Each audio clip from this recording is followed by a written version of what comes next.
Hi, it's Penny here, and today I'm going to be talking about all the books that I read in the month of May. I read 17 things in May, so we've got quite a few things to get through. It's about half fantasy, half sci-fi, with a couple of other things thrown in at the end. And as usual, I'm going to do this book battle style, which means I pair up all of the books, I battle them against each other until we come up with the best book of the month. So let's start with the fantasy books. Our first battle is going to be Age of Swords by Michael J. Sullivan up against The Amber Owl by Juliet Marillier.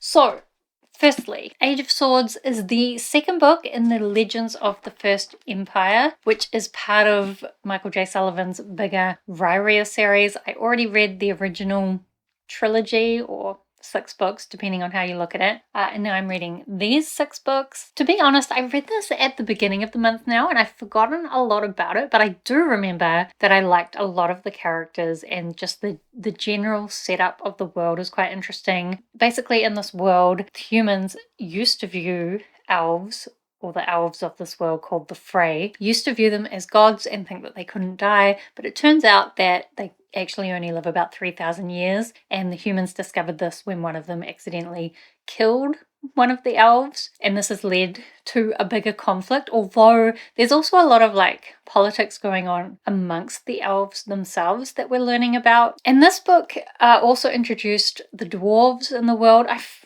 forgotten again what they're called, and it doesn't say on the back, but we're getting the dwarves, and also a lot of characters got perspectives in this. So in some ways there was a lot going on, and I almost wish it had been simplified a little bit, even though I still did enjoy everything that was going on. Maybe a few parts were a little bit too slow paced for me, but overall this is a solid fantasy series and I'm looking forward to continuing it. Then we have The Amber Owl by Juliet Marillier. So I have read and enjoyed quite a few things by Juliet Marillier before, primarily the Seven Waters series. I did think that this book felt like it was maybe targeted at a slightly younger age range, and I'm not sure exactly what's making me feel that way. Maybe part of it is just the innocence of the main character. Another part of it could be that even though I really liked the main character and some of the other characters, the overall plot didn't really feel as real and in depth as some of Juliet Marillier's previous stuff that I've read. But as I said, I did really like our main character, Stasia.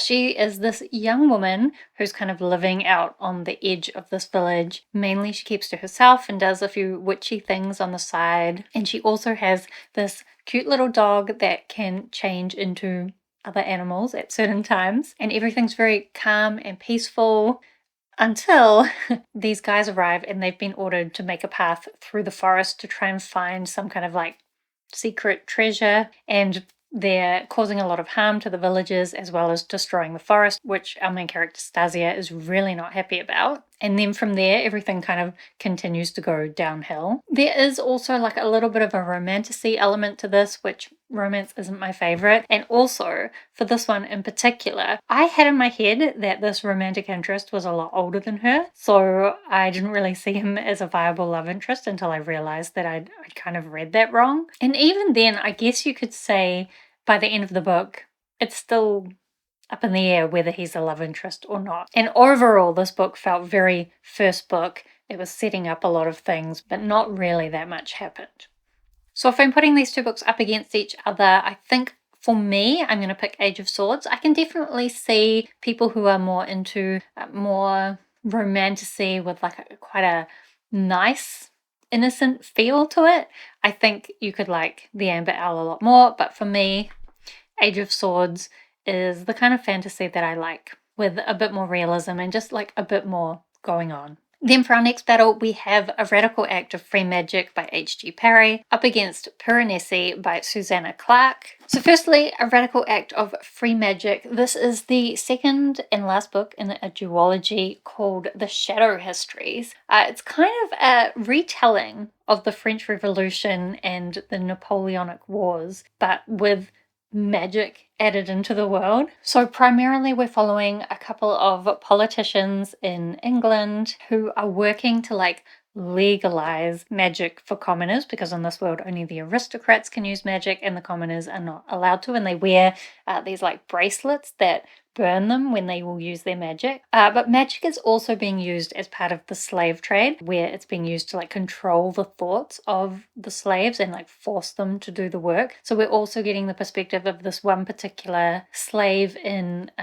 what eventually becomes Haiti, and also Napoleon in this one is a character who also has some kind of magical abilities, and all these characters are kind of being manipulated by like a darker magic that's been living in France. So if I'm honest, I didn't really like the writing style of this. It's very tell instead of show. A lot of the time it feels like more like you're being told scenarios or like told what's happening rather than like really getting to exist in the scenes. However, despite that, I still really loved a lot of the relationships in here, and the politicians especially. I loved the way they were so loyal to each other and cared about each other so much, and also the way they were so like eager to make the world a better place. And actually you can see in this book, the first half I tabbed quite a lot of like really nice philosophical type lines.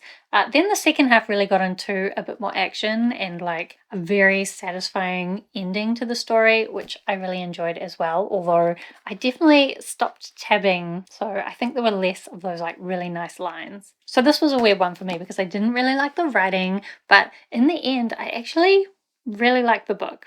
Then I read Piranesi by Susanna Clarke. So this is much hyped, everybody talks about it, and it's also the kind of book where it's mostly a mystery about what's happening.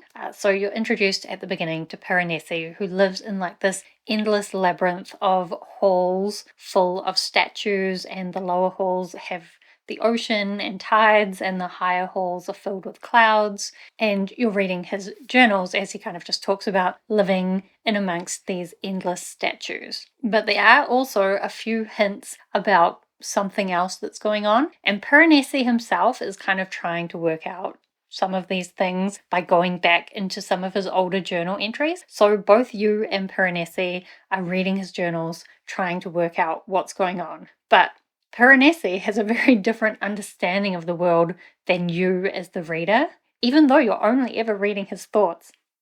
So it's very well done, and I loved trying to work it out kind of alongside Piranesi and then seeing how different his perception was.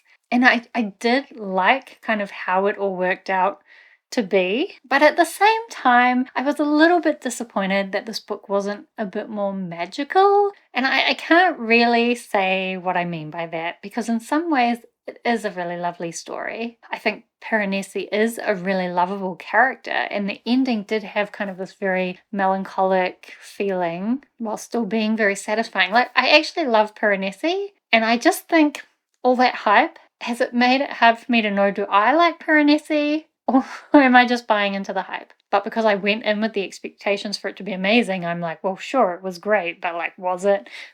It was. I'm just being unreasonable. However, if I'm battling these two books up against each other, it's weird because I give Piranesi a higher rating. I give Piranesi 5 stars. I think it was great. And I only gave A Radical Act of Free Magic 4 stars? 3.5? 3.5 stars. So like, it seems like this should be an easy battle, that Piranesi should just win straight away. And I do think that for everything Piranesi was trying to do, it achieved it, and it deserves that 5 stars. But in the long term, I do wonder if A Radical Act of Free Magic will stick with me better, partly just because of all those lines I tabbed and just the general ideas that it contained. Whereas for Piranesi, like, I liked it. I thought I had a really amazing reading experience, and I was engaged in the story the whole time. I think it was really well done. But like, will it really stick with me? I'm not sure. Whereas this book, I think it's going to stick with me. And even though it was 500 pages, so a lot longer than Piranesi, and the writing I didn't really like, so it was a lot more of a slog to get through, in the end, I think it was more rewarding. So weirdly, even though I rated Piranesi higher, I think A Radical Act of Free Magic is going to win the battle.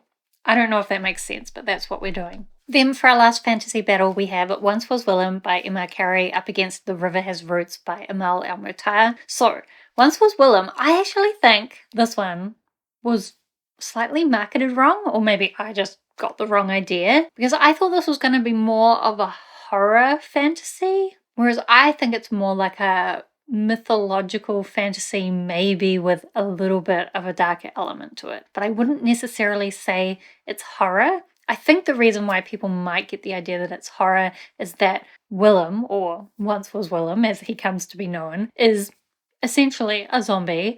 So what happens is Willem dies when he is 12 of a fever, and his parents can't bear for him to be dead. So they go to the wizard Cain Caradoc and they beg for him to be brought back. Now, Cain Caradoc has a bunch of schemes in place to try and make himself properly immortal. He is, at the time they go to him, somewhat immortal because he regularly snacks on the souls of children to keep him alive. But he wants to be like properly immortal and not dependent on that. So he agrees to bring Willem back from the dead, believing that it's going to help him in his own schemes. Willem, though, has been in his grave for a little while, so he doesn't come back the nicest, and his parents aren't entirely satisfied with the results, which leads to Willem kind of going off and exploring the world a little bit. At the same time, Cain Caradoc has now gone to this castle where this outlaw has taken over, and again, because it's in his best interests, he has offered his services to this outlaw and is working on his schemes. That's really the main setup, but the story is told more like in a bunch of short little parts, focusing on different characters in the world, and kind of tells about how all their stories come together. And to be honest, some of those characters were more interesting than others. Some were definitely less interesting to me. And in those parts, I was a bit frustrated. Even though every part does play an important part, it still felt very rambly in its telling. And it's a fairly short book, so the fact that it felt a little bit long and rambly was a bit frustrating.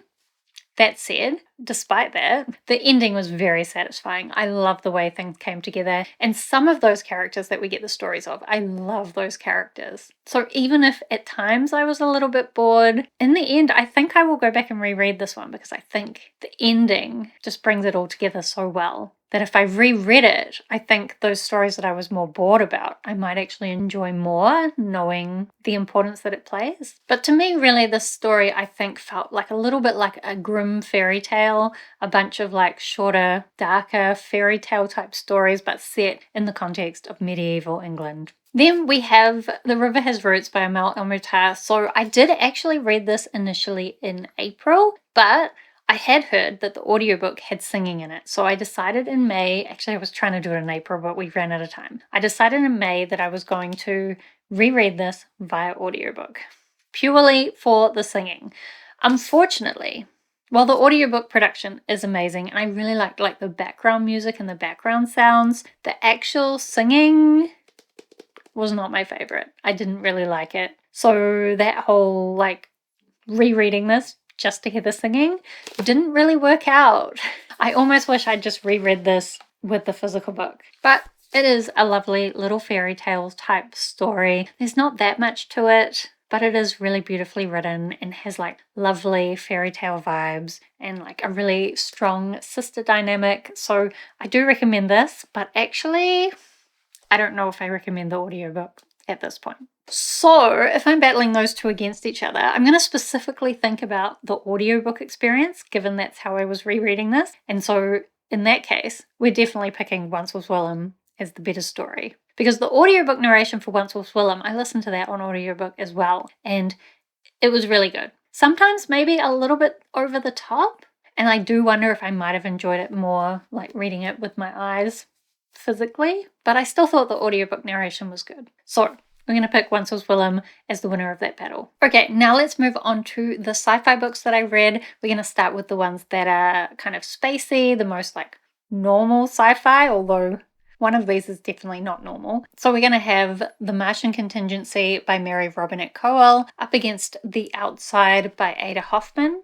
Starting with The Martian Contingency, this is the fourth book in the Lady Astronaut series, and I'm assuming the last book, but there definitely is scope for writing more stories in this world. I think, for me though, this is probably a nice ending point. So basically, this series is set in an alternate history where in the 50s, a meteor hit the Earth and basically set things in motion so that Earth was no longer going to be habitable in the somewhat near future, which has really accelerated the space program as they try to figure out a way for people to live off Earth. By the time we get to this book, they are setting up a colony on Mars, and we're following our main lady astronaut, Alma York, who right at the beginning really fought and advocated for women to be involved in the space program, given that she was a calculator, so one of the women that did the maths in the space program, as well as having an experience as a pilot, so like immensely qualified for the job,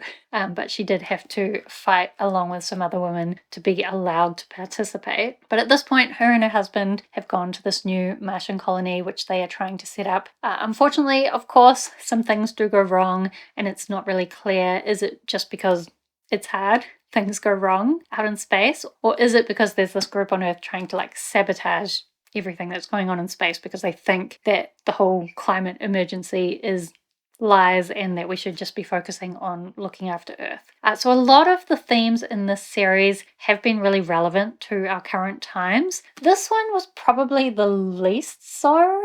A lot of the focus in this book was about annoying space puns for sex, pregnancy in space was a big theme, also religion in space, especially the details of translating religious dates to Mars dates and like trying to celebrate different religious things when you don't even have any of the core ingredients or materials. And while the general idea was interesting at first, the level of detail in this was more than I needed. And just a lot of the plot in here wasn't really something I was interested in. Probably the most satisfying part for me was there is an aspect of Alma now being in a position of leadership and her really struggling with that. And I thought that plot line was quite satisfying, but everything else I wasn't really that interested in. So I'm probably happy to finish off with Alma's story at this point. Then we have The Outside by Ada Hoffman. So this one is weird. It's set in a world where there are these AI gods, and when humans die, they eat the souls. So it's in the AI gods' best interest for humans to be doing really well, so they can absorb their souls, but also, of course, they don't want them to do too much and get out of control. And we're following this young autistic woman who is part of this like experimental power reactor that they've made using some very complicated science that actually she doesn't entirely understand, and things go a little bit wrong with it in a way that's kind of messing with reality. And at that point, the angels get involved, and the angels in this world are like humans that have high bandwidth communication to the AI gods, and they have like electronic augmentation. And we actually get the perspective of one of these angels as well as our main scientist woman as they try to deal with the results of this experiment and try to keep things under control. My favorite part about this book is the little interludes you get at the beginning of every chapter where you get either this scientist's journal entries where she talks about reality or her perception of reality, and you also get kind of little bits of like religious texts about these AI gods. And I love those bits so much. Sometimes I did feel like the actual plot of this was a little bit slow. It's a lot more actually about the characters' experiences of this really strange world and just them having like, I want to say everyday struggles, but nothing about this is everyday. But I do think a lot of their experiences, even though it's a very bizarre situation, a lot of their experiences are quite relatable. And I really enjoyed this. This is the first book in a trilogy, and I'm super excited to be continuing the series. So I think that tells you, if we put these two books up against each other, I am going to pick The Outside, because this, I'm done with the series and I'm happy about it. This, I'm very excited to be just beginning my adventure with this world. Okay, then we have a dystopian battle. So we've got Sunrise on the Reaping by Suzanne Collins up against Lost Ark Dreaming by Suyi Davies Okungbowa. So firstly, Sunrise on the Reaping is the latest prequel to the Hunger Games trilogy. I did read Ballad of Songbirds and Snakes and I didn't like it at all. So I was very pleased that Sunrise on the Reaping was much improved. I do think it was very similar to the original Hunger Games books, which of course if you're a big fan of the Hunger Games, you probably won't be mad about. And I wasn't mad about it. I did enjoy seeing all the connections between this book and the original trilogy, but I also don't know, maybe I'm just not a big enough fan of the Hunger Games, but I don't know if I got anything particularly new out of this book. A lot of the themes were the same. Even a lot of the plot points were the same, and of course a lot of the characters were the same. Like, I enjoyed my reading experience with this, and I am glad that we got this prequel, but also I don't know how much this one will really stick with me. But I will say, if you are a big Hunger Games fan and you didn't like A Ballad of Songbirds and Snakes, so you've been avoiding this one, you're probably safe to read this one. You'll probably really like it. It was nice to see a lot of those connections and learn a little bit more about the world and the history. Then we have Lost Ark Dreaming. This one I actually DNF'd at about 66%. So this is a dystopian where the oceans have risen, but before they did that, these 5 towers were built with the idea that they were built so the bottom levels were flood proof. So now the oceans have risen, but those lower floors are protected. Well, not entirely, because 4 of the towers are no longer standing. There's just one last standing tower, and we're following several different characters who are living at different levels in this tower and dealing with something that's gone wrong in the undersea levels and kind of responding to that threat. To me, this reminded me a lot of the Silo TV series, except that it introduces a little bit of a horror element, and I was really enjoying that horror feeling to things. However, then the plot started moving forward very slowly, and a lot of what was happening was not well explained. I wasn't really able to suspend my disbelief enough to believe what was going on, to believe that this is really how the tower would work and the decisions that different people would be making. And so at that point, I kind of just disengaged from the story, and I thought probably there wasn't much point in me continuing. I do think there were some interludes between the action, talking about kind of like the apocalypse, the end of the world, and it was written in a very lyrical and beautiful way, and I really enjoyed those chapters.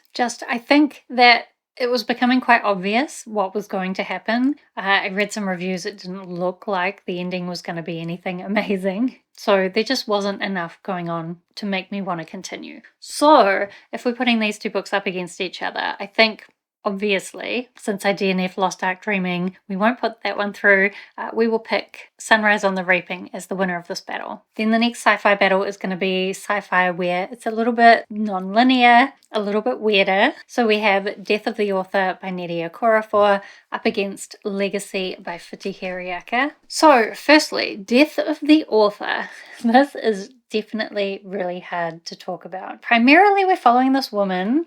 What's her name? Zilu. And she is an author, but her life is not really going well, and her family is really judgmental about it. Something I really hated about this book was Zilu's family and the way that they reacted to everything that happened to her. So the book starts out with Zilu really being on the down and out. She's lost her job, her latest novel's been rejected, but then she writes a new novel. And actually, the new novel is called Rusted Robots, and Rusted Robots is like an amazing hit, like unbelievably popular. And that was something that was a little bit frustrating for me. It's just like how unbelievably successful she was. However, again, her family's reaction to that success, frustrating. Zilu's reaction, actually also very frustrating. And most of this book felt a lot more like a contemporary story just about this struggling author and her family. But there are some sci-fi elements in the story. None of them I can really talk about because of spoilers.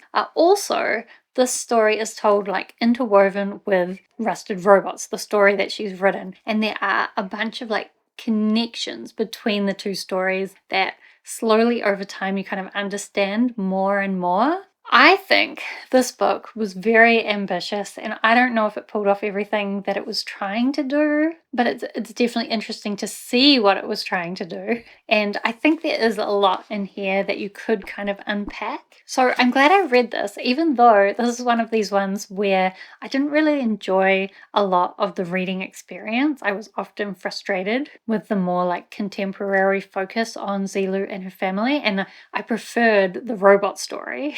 But then I feel like the ending of both were kind of unbelievable for different reasons. But still, the general idea of what this book is doing, I think, makes it worth the read if that's the kind of thing you like. Like if you like books that are doing something weird just with like their structure, then I think you could be satisfied with what this does in the end. Then we have Legacy. So this is a book by a New Zealand author. We're following this young boy named Riki. He gets hit by a bus and then finds himself back in kind of World War I in Egypt with the Maori battalion, just about to be sent to Gallipoli and the disastrous stuff that happened there. So you're kind of getting his experience of this war as he also tries to work out how to get back to his own time. And throughout the book, you're also getting these tapes. So his great-grandfather, I think, I always get confused about how many greats, his great-grandfather had been interviewed by his grandfather talking about his experiences in the war. And throughout the book, you get transcripts of these interviews, which kind of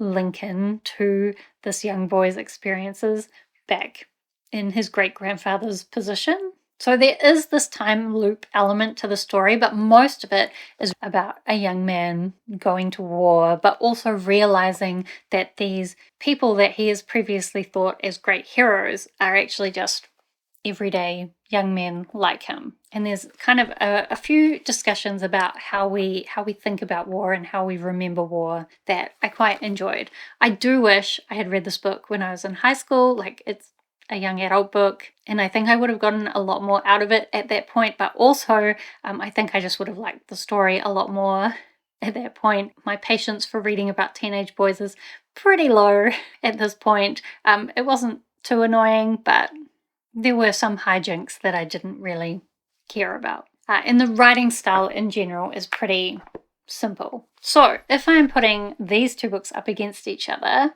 it's not as easy as I might have thought. I think I'm going to pick Death of the Author, even though I wasn't always enjoying my reading experience with this, but I think there's a lot more that I will think about with this book, and it really was just such an ambitious idea, whereas this was a little bit simple at times and kind of predictable, the ending. So we'll pick Death of the Author as the winner of this battle.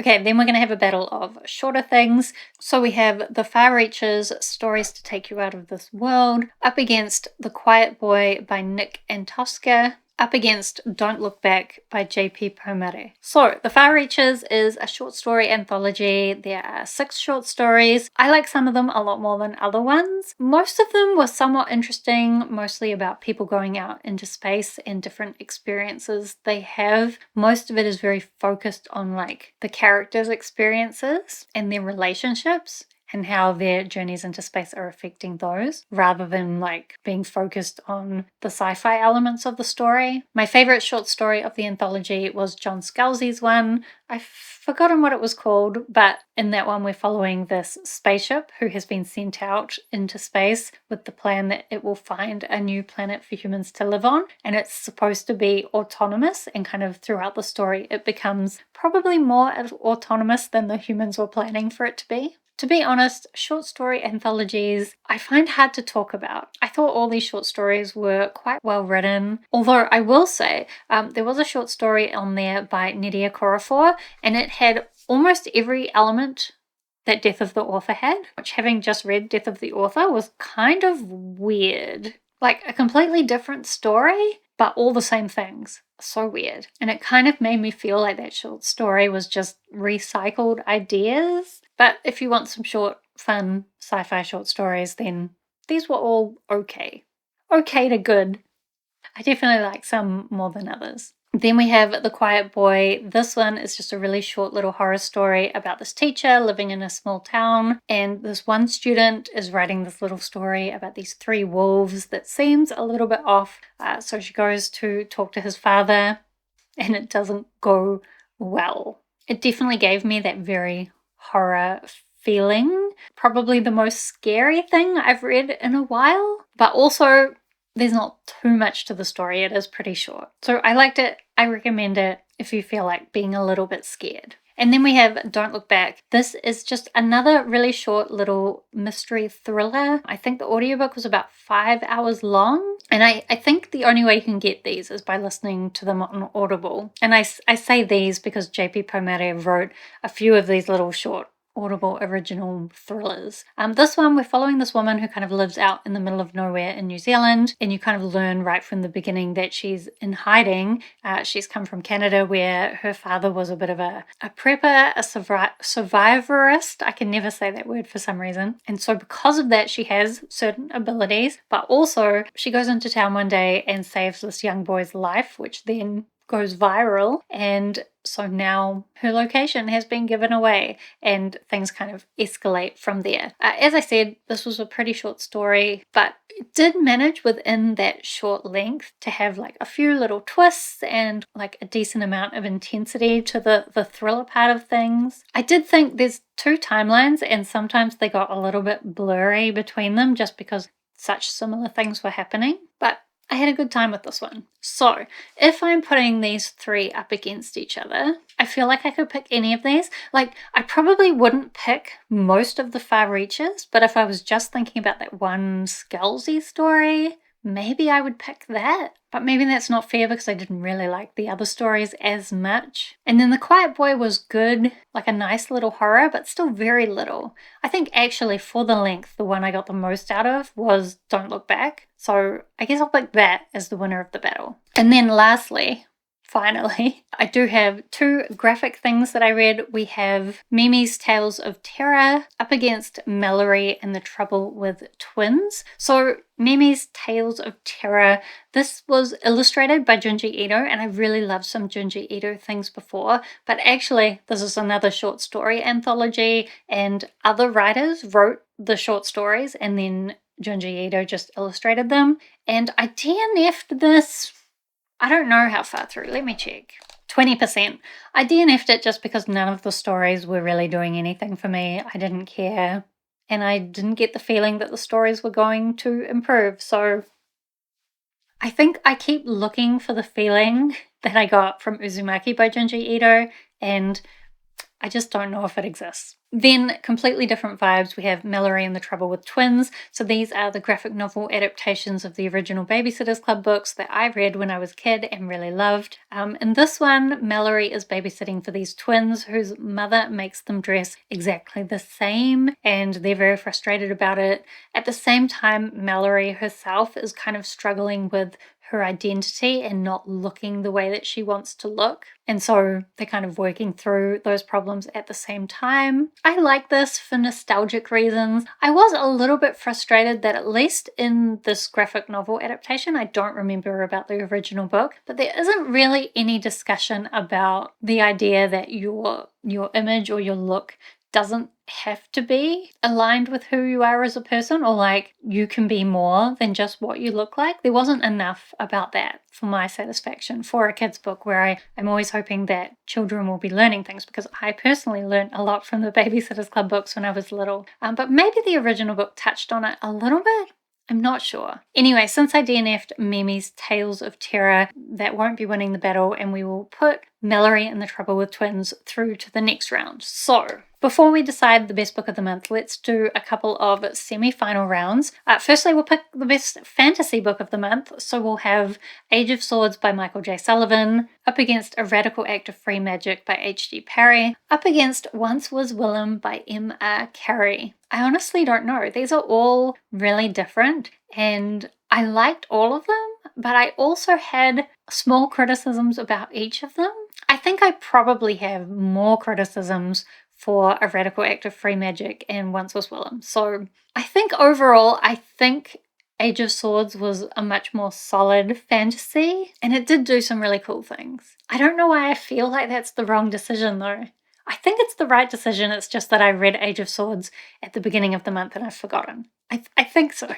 So we're going to pick Age of Swords as the best fantasy book of the month. Then for our best sci-fi battle, we have The Outside by Ada Hoffman, up against Sunrise on the Reaping by Suzanne Collins, up against Death of the Author by Nnedi Okorafor. So I'm going to start by taking away Sunrise on the Reaping.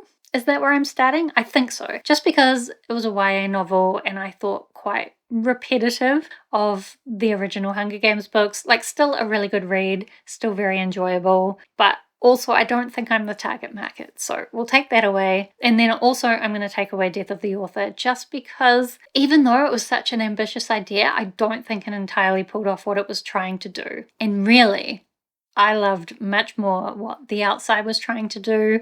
I also don't know if it totally pulled off everything it wanted to do, but I'm still very happy with what I got from it. So that was the best sci-fi book I read this month. Then finally, a couple of books that are completely different from each other. We have Don't Look Back by J.P. Pomare up against Mallory and the Trouble with Twins. What a weird battle. I don't think I can pick Mallory and the Trouble with Twins because there just wasn't that much to it, and I mostly liked it for nostalgia. So we're going to pick Don't Look Back by J.P. Pomare. I guess we'll call it the best thriller of the month, even though I think I only read one.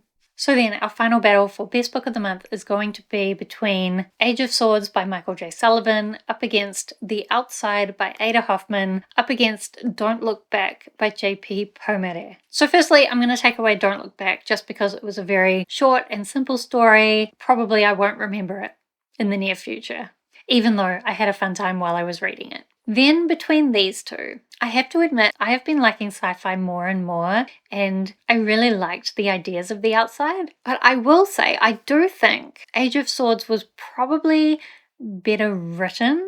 And even though I have like some complaints about the pacing of Age of Swords, it probably was a little bit better than the pacing of The Outside.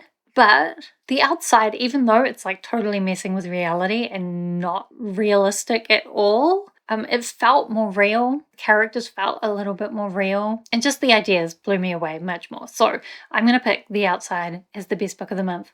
I loved it. And if you like weird sci-fi that messes with reality, I think you should really give it a go. So that is all the books that I read in the month of May. Let me know if you've read any of them because I would love to chat with you about them down in the comments, or let me know what was the best book you read in the month of May. Do subscribe if you'd like to see more of my bookish videos. Otherwise, thank you so much for watching. I hope that you are doing well, and I will see you next time.